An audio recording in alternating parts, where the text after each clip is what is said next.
But then how do you use them? And that's a very big part of coincidence studies, is how to use them, and they can be misused. It's important to know that some people overemphasize the value of coincidences. They overdo it. This doesn't get out there very much, but yeah, as wonderful and interesting as they are, they can mess you up too. You can make marital decisions. People say, well, God defined for us to be together because these coincidences, and you say, well, can you get along with each other? I mean, it doesn't necessarily mean coincidences that you're going to be able to manage your marriage together. I had another one where the guy was very interested in someone who had a Honda Pilot, and so he'd see every time he saw a Honda Pilot, that meant it confirmed that she cared about him, which wasn't the case. Create these meanings. You create the meanings, and that's a problem.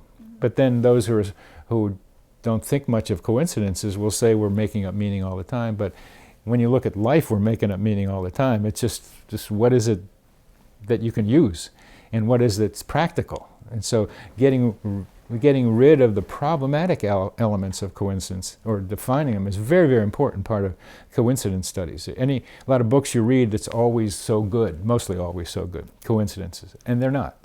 They can be misused make bad decisions with them, as your girlfriend might be doing as people get married. I know a guy I know a story of a dean who hired a new chairman because the guy who was interviewing the job saw a book on the dean's shelf, and the interviewee said, "That's one of my favorite books," and the dean says, "That's my favorite book."